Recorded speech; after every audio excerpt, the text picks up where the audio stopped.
Namaste. My daughter Urmi Pandya, yoga teacher. My mother Asha Pandya, yoga practitioner. Total हमने 10 session लिए। आज हमारा 10वां session है। Total 9 session में हमने अलग अलग सेशन के टॉपिक पे बात की, जैसे कि sitting forward bending, lying down on back, lying down on stomach and बाकी के लास्ट 4 आसनास जिसमें सिटिंग फॉरवर्ड, स्टैंडिंग फॉरवर्ड, शीर्षासन एंड हनुमानासन। टोटल हमने 9 सेशंस कंप्लीट किए। इस दरमियान हमारा एक ही मेन मोटिव रहा है कि जो प्रैक्टिस आप करो, रेगुलर प्रैक्टिस करो, उसको सही टेक्निक के साथ प्रैक्टिस करो। सही टेक्निक के साथ प्रैक्टिस करेंगे तो हमें कोई साइड इफेक्ट नहीं होगी, उसके बेनिफिट्स भी मिलेंगे। सेकेंड, आसन में होल्ड करना है और वो आसन में इजीली आपको प्रैक्टिस करनी है, तो फोकस ऑन ब्रेथ। जितना ब्रेथ पे फोकस होगा उतने ही आप आसन में होल्ड कर पाओगे। Third, holding. जब हम आसन में होल्ड करते हैं तभी हमें उसके बेनिफिट्स मिलते हैं। जैसे कि मम्मा like she can hold minimum 3 to 5 minutes in शीर्षासन, head stand, 2-3 minutes minimum in हनुमानासन, 1-2 minutes minimum in sitting forward or standing forward bending posture. क्यों? Because everyday regular practice. जब ब्रीथ पे फोकस होगा तो आप आसन में होल्ड इजीली कर पाओगे, राइट? रेगुलर प्रैक्टिस में कौन कौन से आसनास करते हैं? कैट काउ पोस्चर, सूर्य नमस्कार, भुजंगासन, अस्त्र संचरण आसन, लेग स्ट्रेचिंग वाले, फॉरवर्ड बेंडिंग वाले, बैक बेंडिंग वाले, बैलेंसिंग वाले, सारे आसनास जब एक साथ में मिलते हैं तब बनता है योग। योग मीन जुड़ना, खुद से जुड़ना। सो योग मीन कि जिसमें ब्रीथिंग एक्सरसाइज, रेगुलर प्रैक्टिस करोगे ब्रीथ पे कंट्रोल होगा तो माइंड पे कंट्रोल होगा, माइंड पे कंट्रोल होगा तो बॉडी पे कंट्रोल होगा।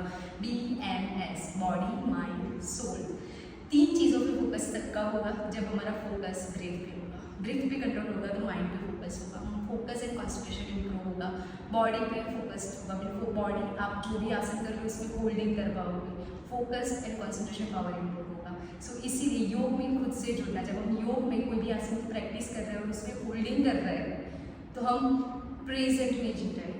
It means live in the present. जो हमारे पास है वो अभी है, जो हम कर रहे हैं उसका ही रिजल्ट हमें नेक्स्ट मोमेंट में मिलने वाला है। So live in the present.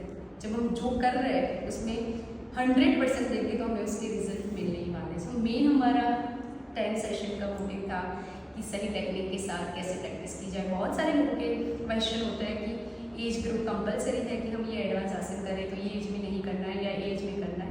As matter नहीं करती है, बट येस कोई भी एज हो, चाहे आप 5 years हो, 10 years हो, 15 years हो या 50 years हो, मेन चीज़ मैटर जो करती है वो सही टेक्निक करती है। She is almost 50 and I am 30। हमारे बीच में 20 years का डिफरेंस है। शी कैन होल्ड मेरे से भी ज़्यादा, लाइक शीर्षासन में मैं भी 3-4 मिनट होल्ड कर पाऊंगी तो she can do more than me, because regular practice, सही टेक्निक, रेगुलर प्रैक्टिस के साथ, सही टेक्निक के साथ आप रोज प्रैक्टिस कीजिए। आपको बेसिक रूटीन बनाना है तो आप जस्ट एवरीडे प्राणायाम कीजिए, वार्म अप कीजिए, सूर्य नमस्कार कीजिए, sitting forward bending, stand, lying down on back and bending and stomach. Regular practice के साथ फिर धीरे धीरे आप इंप्रूव कर सकते हो। आसन में स्टार्टिंग में आपसे 5 सेकंड होल्ड हो रहा है, रेगुलर प्रैक्टिस के साथ आप 10, 20, 30, 60, 1 minute, 2 minute, 3 minute भी होल्ड कर सकते हो। रेगुलर जस्ट 5 आसनास लीजिए, उसकी भी प्रैक्टिस रेगुलर कर रहे हो तो दूसरे 50 आसन आपके लिए ईजी हो जाएंगे। So yes, keep doing your, stay happy and healthy and thank you so much everyone for so much love and support.